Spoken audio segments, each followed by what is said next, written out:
청담동 관련한 추가 소식들이 지금 몇 가지가 나오고 있습니다. 근데 중요한 건 뭐냐면 한동훈이가 10억 그 피서를 했잖아요. 더탐사 고발을 했는데 그거는 아직 시작 기일도 못 잡았답니다. 벌써. 경찰 조사도 안 나왔어요. 조사도 안 나오고 시작 기일도 못 받은 시작도 안 한 상태에서 자 이미키 씨가 5억을 다시 손배로 때리면서 이제 요게 이제 앞으로 쟁점이 된 거죠. 네, 그래서 마치 이게 뭔가 그 청담동 술자리가 가짜 뉴스이기 때문에 여기에 대해서 손배소가 이뤄지고 있다. 그리고 그에 관련해갖고 지금 더탐사가 위기를 받고 있다라는 뉘앙스를 만들기 위해서 언론이 총동원 됐어요. 이건 뭐냐면 한동훈이 지금 정치계로 나가려고 했을 때 이 자기 이름으로 걸려있는 10억 손배소 얘기가 나오게 되면 이게 다시 회자가 되니까 그렇죠. 이거를 쉽게 말해 용병을 쓴 거예요. 그래서 이미키라는 사람을 내세워가지고 이 5억을 요구를 했는데 5억을 요구한 내용 중에 돈이 왜 그럼 5억이냐. 일단 그 자리가 없었다라고 하는 부분을 전제로 하고 있습니다. 그걸 나한테 안 물어봤다는 거예요. 그래서 아니 너한테 안 물어봤더니 네 남편한테 물어봤는데 그럼 남편이 우리랑 인터뷰하고 내가 모른다는 얘기냐. 근데 나는 모르는 일이라는 거죠. 웃긴 건 남편이 전화 통화해서 그랬어요. 나도 그 부인하고 통화가 잘 안 된다.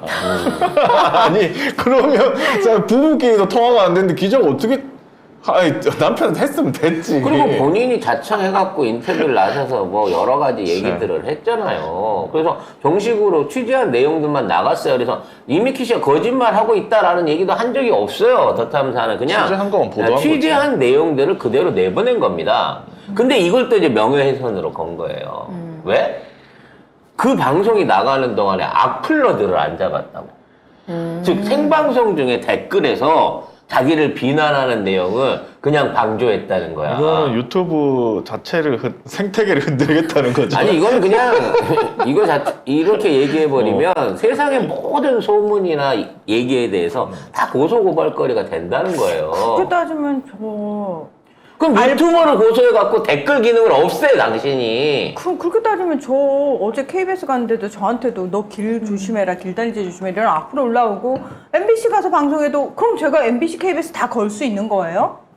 그 논리면? 그렇지. MBC, KBS가 악플을 방지를 안 했기 때문에 때문에 책임이 있다는 거야. 그럼 우리도 대통령실 뭐 유튜브 가서 악플을 답시다. 그래서 안 지워지면 대통령실에 고발해야지. 왜 악플을 안 하고 있냐? 안 지우냐? 그리고 이로 인해 갖고 매출이 절반으로 줄었대요. 그래서 그 부분을 내놓으라는 거죠. 배상하라. 세상에 술집같이 많이 남는 장사가 없는데 뭐 인건비나 뭐 이런 재료 뭐 기본적인 원가를 보상하라는 것도 아니고 매출의 절반을 보상하라. 이거는 이게 말이 안 돼. 이건 상도위가 없는 요구거든요. 이상하네. 아무튼 뭐 이런 식으로 이걸 했어요. 근데 문제는 이제 이 사안을 가지고 거기에 대응하고 있는 이제 언론들이나 그 언론에 나오는 패널들의 문제를 더 심각하게 짚고 있는 부분인 거거든요. 그래서 지금 채널에 나와가지고 이 채널A 나와갖고 우리 3대1로 붙었는데 그나마 우리 쪽 패널이라고 하는 민주당 내 법률자문단 안에 있는 법률위원회 부위원장 조기현 변호사. 그러니까 민주당의 법률위원회 소속 변호사마저도 조선일보 내용을 그대로 답습하면서 마치 더탐사에 문제가 있는 것 같은 발언을 했다는 거죠. 그래서 뭐 수사 결과가 발표된 적도 없는데 발표되고 있다는 식으로 얘기를 했고 보도 금지가 아니라 영상 삭제입니다. 그렇죠. 앞으로 보도를 하지 말라가 아니고 영상을 그때 한 거를 삭제하라는 거고 그리고 계속 방송할 경우에만 안 된다는 거. 그러니까 경우가 아니라 삭제하지 않을 경우만 그렇게 한다는 거예요. 무슨 얘기냐면 일단 경찰은 수사 결과 없었어요. 공식 결과. 아직 못 내고 8개월 동안 못 내고 있어. 근데 조선일보가 가짜다. 이 가짜 인터뷰 남자친구 때문에 거짓말했다는 인터뷰를 실은 거고 그것 때문에 이게 영상이 말하자면 페이크라는 얘기가 아니라 이러한 주장도 있으니 그 부분에 대한 언급한 부분에 대한 영상을 내려라라고 법원이 판결을 한 거고 그래서 영상을 내렸어요. 네. 그리고 거기에 관련돼서 벌금이 있다라고 얘기를 하는데 쉽게 말해서 그런 류의 방송을 하면 할 때마다 500만 원씩 벌금이 있다라는 식으로 거짓말을 치는데 그런 벌금 부과된 적이 없고요. 없습니다. 네. 그 이후에도 이걸 삭제하지 않을 경우에 발생할 수 있는 벌금이었어요. 나 같으면 500만 원 물고 나는 계속 올려놨을 것 같은데 어찌 됐거나 삭제를 한 거를 가지고 이제 삭제를 했으니까 가짜 뉴스를 인정한 거 아니냐는 논리로 몰아붙이고 있는 거죠. 하지만 공식적으로는 아직도 조사 중인 거고요. 본안 소송을 네. 안 관련된 소송은 진행이 안 되고 있는 상황이다라는 부분을 얘기를 해야 되는 거예요. 근데 문제는 지금 민주당 안에 법률 자문위라고 하는 데가 있고 얘네들이 민주당과 관련된 송사를 전부 다 담당하고 있는 말하자면 민주당 내부의 일종의 법적 로펌, 전용 로펌 같은 그 행태를 취하고 있는데 네. 얘네들이 전부 다 보니까 수박 보좌관들이었다는 거지. 아, 맞아. 뭐 전부 다는 아니고 이 사람이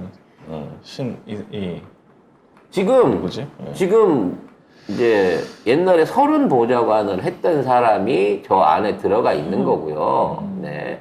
그 이외에도 우리가 수박이라고 불리는 사람의 보좌관을 하던 사람, 2명이, 저 안에 몇 명의 의원이 있는지 모르겠습니다만, 그 안에 있는 2명은, 수박파들의 보좌관을 하다가 지금 법률자문 변호사를 지금 민주당 안에서 하고 있다는 거예요. 그러니까 법률적 대응이 제대로 되지 않는 이유가 그런 쪽에 있는 거야. 저쪽이 고소고발 하는 것만큼 우리 쪽에도 맞고발을 해야 될 거 아니에요. 오직 안 하면, 돈도 없고 백도 없는 우리 문하나가 방송을 만들어가지고 방송에서 성금을 모아가지고 지금 고발 행위를 대신하고 있겠느냐고. 아니 제가 만든 게 아니고요. 어찌 됐거나. 예. 네. 저는 그냥 거기서 진행자입니다. 네. 예. 근데 그거는 이제 선생님 잠깐 그걸 말씀드리면은 이 30의원실 소속이었던 사람은 지금 서용주 전문위원이라고 요 사람이 이미 담당 변호사를 한다는 거 아니에요? 아니, 이 사람이 담당- 이 사람은 아니고 그 회사 그 그 회사 회사에 안에 있다는 거 아니에요? 법률 자문. 이번에 들어갔다는 거죠. 그러니까 저 지음이라고 하는 법률사무소도 정말 스탠스가 애매한 거예요. 장해찬도 영입하고 애매한 건 뭘 서용주 애매해요. 확실한 수박 플러스 국짐이지. 그러니까 걔네들은 수박이라고 얘기를 안 하는 상태에서 지금 이 사건을 중립적으로 변호를 하는 것처럼 하고 있지만 오히려 더 내부 간자인 거고 이 상황에서 장해찬이 변호사도 아닌데 얘를 고민으로 영입하는 이유가 뭔지를 둘 다 모르겠어요. 변호사가 아니고요. 그래서 장해찬 영입한다고 하니까 그 전화 받은 변호사가 뭐 합리적인 분은 뭐 영입할 수 있다 뭐 이러는데 장해찬이 합리적입니까? 그러니까 뭐 그건 사람에 따라서 다르지. 그래서 앞으로 청담동 이슈에서 세상에. 장해찬이 네. 적극적으로 등장하겠다는 예고를 하고 있는 거예요. 근데 그렇게 하면 안 되지 않나? 자기가 지금 법률사무소에 그 고문으로 들어가 있으면 아니 정당인이 정당 안에서 최고위원을 하고 있는 사람이 법률사무소에 고문을 하면서 다툼의 여지가 있는 쪽에서 편에 서겠다는 얘기는 지들 스피커를 키우고 공식화하겠다는 얘기밖에 안 되는 거잖아요. 그러면 저 법률사무소에 저와 같은 영입이라든지 운영이라든지 그리고 고발 같은 조치를 뒤에서 사주하고 있는 자가 누구겠냐는 거지. 그냥 한동훈이라는 거 아니야. 그 저쪽 변호사가 또 그 얘기도 했는데 자기는 민주당 뭐 지지자고 그러니까. 뭐라더라? 뭐 더 탐사 구독자입니다. 뭐 이렇게 얘기했다고 하더라고요. 아니 걔네들 하는 얘기가 다 그거잖아. 개딸이었다는 둥. 에이씨! 그래서 민주당 지지자 그럼 서른 이쪽이니까 그러면 이낙연 지지자였구나 이 생각이 들더라고요. 맨날 민주당? 낙지당일 때 뭐 민주당? 그런 느낌이에요. 그러다가 지금은 뺏긴 느낌이겠네. 아니 지금 낙지당은. 그러니까 지금 우리가 얘기하는 민주당하고 저들이 얘기하는 민주당이 다른 민주당이에요. 그리고 제가 이번에 진짜 확실하게 알겠는 게 그거예요. 그때 서은숙 최고위원이 그 얘기 했잖아요. 우리한테 인터뷰하러 와가지고 민주당 안에서 다 조중동만 본다. 우리 쪽 사람들 얘기하는 진보 유튜브 보는 사람 10손가락에도 안 꼽힌다라고 얘기했어요. 그게 진실인 거야. 그러니까 우리가 믿고 우리 민주당이야라고 할 수 있는 사람이 그냥 10명밖에 안 된다. 나머지는 다 수밖에다. 그냥 그 생각을 가지고 봐야 되니까 그러면 민주당 타이틀을 붙이고 있는데 왜 저딴 얘기를 하죠? 왜냐하면 그 10명 안에 들어가지 않으니까요. 그래서 지금 저 안에서 민주당 안에서 일을 하고 있다는 법률 자문을 비롯해하고 사무원들이나 보좌관들이나 이런 애들 속에 저렇게 암암리에 저쪽에 사주를 받고 움직이는 애들이 겁나 많은 것 같아요. 민주당 안에 그런 애들이 거의 대부분이라고 그냥 생각을 하고 작정을 하고 민주당을 몰아붙여야 되는 거고 민주당을 봐야 되는 거예요. 그래서 제가 이번에 진짜 민주당의 회초리를 드는 마음으로 개혁이 안에서 활동도 하고 혁신이? 계시고 혁신이 안에서 활동도 하고 계시고 민주당에 대한 쓴소리를 해줄 수 있는 당내 의원은 아니고 실무 인사를 한 분을 섭외를 해가지고 지금 민주당의 문제점을 진짜 객관적으로 좀 이게 좀 비난받을 수도 있겠는데 지금 추미애 장군이 혼자서 지금 민주당 안 하고 있는 거 열몫을 해내고 있잖아요. 광장에서도 그렇고 여론전에서도 그렇고 실제 민주당 내부에서 지금 김건희 그 장모고속도로 얘기라든지 지금 잘못돼가지고 후쿠시마 관련된 목소리를 내는 의원들의 숫자가 너무 적어요. 스피커도 안 차고 있고 그래서 왜 이러한 뜨뜻미지근한 민주당이 돼가고 있는가라는 부분에 대한 얘기를 한번 당 내부 인사를 초청을 해가지고 이번 주 송 작가의 초대석 시간에 쓴소리를 한번 들어보려고 합니다. 누가 와요? 기대해 보세요. 아직까지는 섭외가 안 돼서 실명을 할 수 없습니다. 섭외가 안 됐다고요? 네. 아니 섭외는 됐는데 네. 그분이 지역분이라서 지금 부산 쪽에 비가 이렇게 돼요.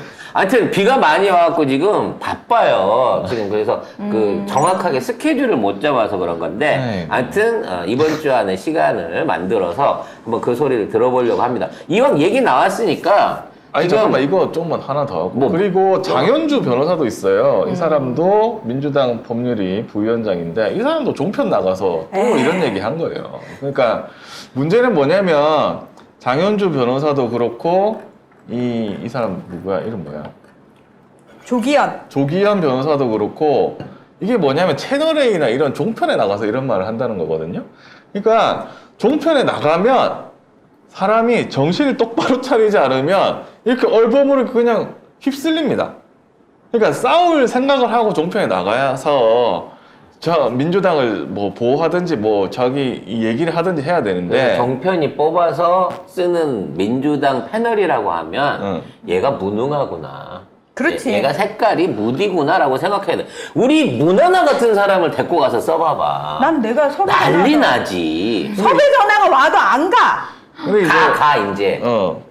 장현주 변호사는 뭐 다른 유튜브에도 뭐 진보 유튜브에도 나오고 그렇게 하세요. 근데 이거를 그러니까 쉴드를 치르는 게 아니고 어제 다턴사에 말한 것처럼 사실관계는 알고 가야 되는 거 아니에요. 이런 얘기를 하면. 근데 그렇게 안 한다는 거예요. 근데 이런 사람들이 가서 민주당 쪽에 사람 임내하면서 우리 쪽 패널 임내라고 하면서 저쪽으로 물을 똑같은 얘기 흘려놓는 거야. 해버리면 그냥 종편 보는 그냥 사람들은 그래 민주당 잘못했네 아니면 더 탐사가 잘못했네 이러고 끝나버린다. 민주당에서도 저런 얘기 할 정도면은 더 탐사가 잘못했네 가짜뉴스구만 이렇게 거기다 낙인을 제대로 찍어주고 온 거잖아요. 그러면 우리는 지금 어떻게 해야 되나요? 민주당 타이틀을 가지고 있다고 무조건 믿고 지지할 게 아니라니까요. 진보 유튜브 출연한다고 해서 그 사람을 다 믿고 밀어줘야 되는 게 아니라니까요. 자, 이들의 목적이 뭐겠냐는 거예요. 저는 누구라고 지칭하지 않았습니다. 저는 정말 수많은 사람들이 진보 유튜브와 종편을 나가면서 민주당의 색깔을 가지고 나가는 대부분의 사람들이 목표가 하나가 있다고 생각합니다. 목적은 하나야. 공천받는 거. 진보 유튜브 나오면 일단 지지자들, 당원들한테 눈도장 찍을 수 있는 거잖아요. 근데 우리 입장에서는 진보 유튜브 나오고 뭔가 우리 쪽 얘기를 해주는 것 같고 이러니까 그래 당신 국회로 가라. 천만의 말씀 만만의 콩떡이라는 거야. 종편 나와가지고 이렇게 헛소리를 짓거리잖아요. 그러니까 진보 유튜브 출연자라도 여러분 제대로 검증하고 무조건 보내자라는 거 안 된다니까. 예. 근데 그러니까 저는 이 문제를 종편에서도 찾고 싶고 이제 민주당에서 찾고 싶은데 민주당에서 찾아야지. 그러니까 종편은 원래 그렇게 할 목적으로 하는 그러니까. 놈들이니까. 그러니까 초반에 종편이 생겼을 때 이명박이 무리하게 종편을 탄생시켰잖아요. 근데 그 당시에 어떤 얘기가 있었냐면 종편을 이명박이 억지로 밀어붙인 거기 때문에 진보 인사들은 나가지 말자라고 그쪽에 한편 있었고 한편은 야 그래도 저기도 언론인데 나가야지 라고 하는 쪽이 있었어요. 근데 만약에 그때 적극적으로 대응했으면. 아무도 안 나갔으면 그치. 방송 못 합니다. 보이콧을 했었어야 된다. 이거 확 근데 진보 인사들 중에 종편 한 명씩 나가기 시작하는 거야. 처음에 욕을 했지. 근데 나가서 하루 종일 그 진보 패널이 하루 종일 거기 돌아. 그래서 돈을 벌기 시작해. 그러면서 택시비 하루에 20만 원씩 니도 나가네, 나도 나가네. 억대 연봉 받아 다 나가자 이렇게 돼가지고 이렇게 이게 언론을 만들어 준 거예요. 그러니까 방송에서는 예를 들면 시사 방송에서는 진보 패널 있고 뭐 저쪽 패널 있고 해가지고 뭐 이렇게 공정성 이런 것도 검사를 하잖아요. 균형을 맞추려고. 근데 저기는 안 맞춰. 안 맞추는데 민주당 한 명만 있어도 야 공정하네 이렇게 물타기를 한단 말이야. 그렇지. 그쪽은. 한 명 앉혀놓고 우리 양쪽 다 불렀어요. 이렇게. 근데 막 5대1이야. 5대1인데. 근데 5대1인데 그 중에 한 놈도 색깔이 속은 빨개. 그렇죠. 그러니까 그 놈의 토론이 결론이 어떻게 나겠냐는 그러니까 거지. 종편은 또 전직 뭐 이렇게 하면 또 그걸 안 치고 막 이러거든? 그러면 이제 혼자서 방어하는 것도 힘들어요. 매일 그걸 하는 것도 그 돈벌이 하러 나가는 것밖에 안 되잖아, 근데. 그러니까 종편 안 나갔어요. 이렇게 되면 보수 채널을 우리가 초청해갖고 오라 그래갖고 야 종편보다 더 줄게 그래갖고 오라 그래갖고 그러니까 여기서 두드러 까야 되나? 제 말은 아니요. 종편에는 안 나가거나 아니면 1대1 될 때 나가거나 아니면 진짜 내가 5대1이라도 내가 다 부술 생각으로 팩트 무장해가지고 나간다거나 그 세 가지 아니면 그냥 이렇게 나가면 민주당에서 필터링을 좀 하세요. 안 되는 방송 거예요. 나가는 사람들에 대해서. 나는 이 무슨 혁신이 뭐 이렇게 종편 안 나가기 이것도 혁신에서 해야 된다고 봐. 자, 혁신이 관련돼서 얘기가 나왔으니까 혁신이 1호 혁신안 지금 이제 불체포 특권 포기 요건으로 이제 이걸 밀어붙이고 있어요. 저는 진짜 죄송한데요. 혁신이 첫 번째 안건을 보면서 공수처의 향기를 맡았습니다. 저도 그 느낌을 받았습니다. 이게 결과적으로 검찰이 나중에 선거 기간 중에 어떤 꼬투리를 잡아서 민주 쪽 인사들 또는 출마자들을 옥죄기 위한 일종의 논개 작전을 쓰는구나라고 생각을 했어요. 이미 처음에 31명 딱 나왔을 때 그냥 그게 수박 인증이더만. 그러니까요. 그러니까 걔네들이 스스로 내려놓겠다라고 얘기하는 건 뭐냐면 나는 안 잡아간다라는 확신이 있기 때문에 그럴 수 있는 거거든. 사실 따져놓고 보면 속 구린 거는 이미 캐비넷 안에 다 있을 애들이에요. 당연하죠. 우리 다 누군지 알잖아요. 지금 뭐 돈봉투 건부터 시작해가지고 나중에 어떤 정치자금 문제가 불거지더라도 걔네들이 제1번 타켓이 될 애들인데 걔들이 스스로 논개처럼 나는 내려놓겠다고 던진다는 거지. 그러니까 검찰이랑 한 편이고 우리는 한 배를 탔습니다라고 인증을 하면서 니들도 내려놔, 니들도 갑옷 벗어, 맨몸으로 붙어 라고 하면서 저 먼 쪽에는 궁수를 배치를 해놓고 갑옷을 벗기만 해라, 내가 쏴 죽일란다라고 하고 있는 거거든요. 이게 필요합니까 도대체? 이게 아니 지금 핵심이 이거예요? 지금 민주당이 잘못된 게 불체포 특권을 안 내려놔서예요? 그거 아니잖아요. 왜 문제의 핵심을 비껴가요? 아니 제일 혁신위원회에서 제일 먼저 해야 되는 건 뭐예요? 민주당의 지금 가장 큰 문제를 먼저 1순위로 올려야 되는 거잖아요. 왜 불체포 특권이 올라가는 거예요? 난 이유를 알 수가 없어. 우리가 공수처 목이 터져라 공수처 만들어놨더니 1호로 조희연 교육감을 올려? 우리 그때 완전 뒤통수 맞으면서 기막혀 하던 거 여러분 생각나시죠? 저는 이 혁신위원회가 그때 그 공수처랑 똑같은 짓거리를 하고 있다라고 생각합니다. 그래서 지금 이 혁신위원회가 이거를 해놓고 당원들의 반발이 크니까 슬그머니 낙지를 패기 시작했어요. 네, 김은경 혁신위원장이 그렇게 해야 사니까. 예. 지금 마치 온 데서 다 어차피 이제 뜯어봤잖아. 죽은 낙지고 낙지는 당 안에서 살 게 아니라 당 밖에서 살아야 되는. 왜냐면 물이 바뀌었어. 예전에는 바닷물이었는데 지금 민물이거든. 그래서 낙지가 이 안에서 살 환경이 못 되기 때문에 낙지를 대놓고 비난을 하고 있어요. 근데 내일 이제 대표회담, 이재명 대표하고 회담을 한다고 하는데 아마 내일 회담 끝나면 이 31명을 필두로 해갖고 탈당 관련된 얘기들이 기어 나올 겁니다. 이 수순인 거예요. 그래서 민주당이 힘을 빼겠다는 거거든, 결과적으로. 그럼 왜 지금 이걸 빼려고 하느냐. 특검을 무산시키기 위한 짓거리가 아니냐라는 생각이 들어요. 특검? 어차피 올 하반기 때 특검이 있을 거고, 거기에 이슈가 몰아져갖고 그 안에서 까지는 상황에서 이제 지금 김건희 특검, 고속도로 특검을 지금 얘기를 하고 있는 상황이잖아. 국정조사 요구했다가 국정조사 안 되면 특검으로 바로 몰아쳐갖고 가려고 생각하는 거기 때문에 그 전에 지금 민주당을 흔들어 놔야 된다는 거지. 즉, 윤석열은 하나도 중요하지 않아. 김건희와 장모의 땅을 보호하기 위해서 지금 민주당의 해체 작업이 시작된 것 같은 느낌을 지금 보여주고 있다는 거죠. 답답합니다, 답답해. 답답하긴 합니다만, 저는 오히려 얘네들을 지금 있는 상황에서 털어내는 게 오히려 민주당이 바른 소리를 할 수 있는 길이 될 거라고 생각해요. 어차피 본선 싸움은요, 지역구에서 보는 총선이에요. 그 총선 안에서 얘네들을 어떻게든 저격 공천을 하든 대항마를 제대로 세우든 아니면 그 선량한 우리 당원들이 제대로 된 투표를 통해 갖고 얘네들을 어떻게 해서든 떨어뜨려야 되는 거거든요. 그러니까 그거를 못 하게끔 하기 위해서 지금 얘네들이 먼저 움직이고 있다라는 생각이 듭니다.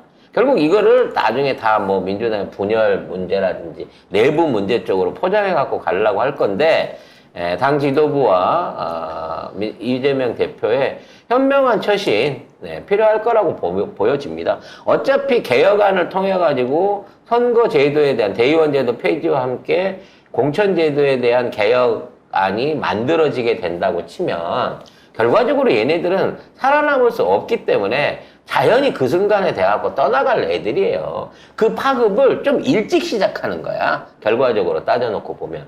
그러니까 얘네들의 분당 내지는 탈당은 예고돼 있는 거예요. 왜냐면 11월, 12월 가갖고 이제 본격적인 그 총선 공천을 위한 후보자 등록 요 시기 때 되면 그때 이미 그만두려고 예정을 하고 있던 거를 서너 달 땡기는 것 뿐이다 라고 예상을 하시고, 자, 이걸 어떻게 민주당이 그리고 지금의 지도부가 이겨나갈 건지 그 다음 수순을 미리 좀 준비를 해야 되지 않을까라는 생각이 듭니다.